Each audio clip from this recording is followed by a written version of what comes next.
Hi, welcome to week 7 of the Hectic Writer video series. This is part 2 of the time inventory part of the course. I hope you had an interesting time looking at how you spent your time over this past week.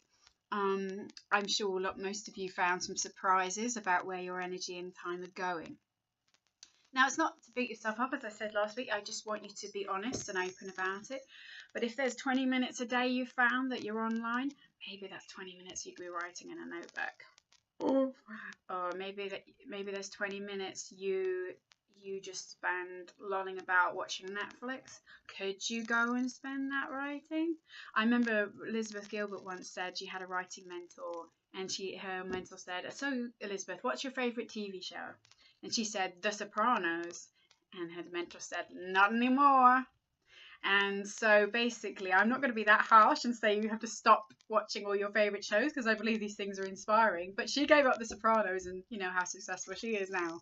So we have to think about the choices and priorities we're making. And I'm not asking you to make massive changes. Some people I know do get up an hour earlier so they can write, or go to bed an hour after the kids have gone to bed, even though they're tired, to write. And some people can do that. And if that's something you've realised from this week that you want to do, then go ahead if you feel that, or just experiment with it and see if it works.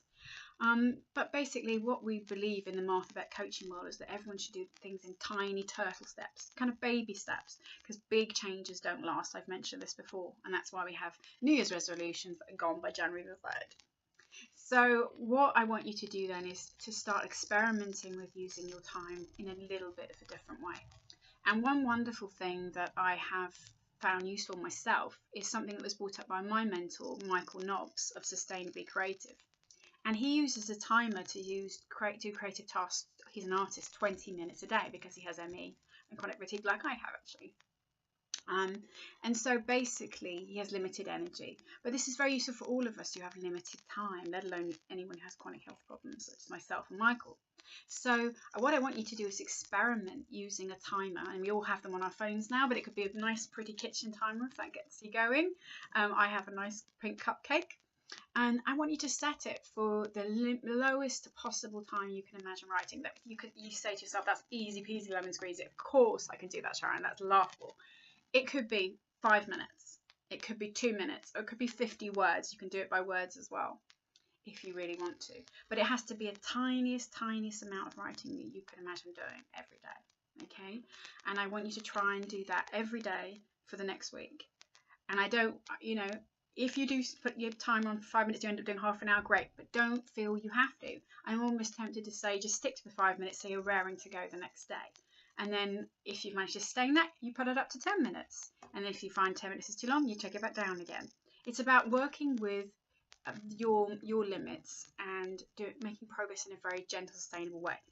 And this is also part of a thing called the 4-day win, which Martha Beck has come up with. And it's basically because patterns change after 4 days. So if you do 4 days of this with a timer, and you give yourself a little treat, a healthy treat maybe, like maybe you could watch a show or something for 10 minutes or half an hour after you've done your writing time as a reward, that reinforces the positive behaviour. And then if you get to the end of the 4 days, you give yourself a slightly bigger thing, like maybe you buy yourself some flowers or a notebook. And this is how good habits are built, and we get to enjoy writing again. And this is about how we fit writing into a very tight schedule and a crazy life, which is what the Hectic Writer is all about. Being productive and inspired, even if life gets crazy. You can read more about the 4-day win and the time stuff in the workbook, the Hectic Writer's Handy Workbook, and you can get that on my website for free at www.sharonzink.com.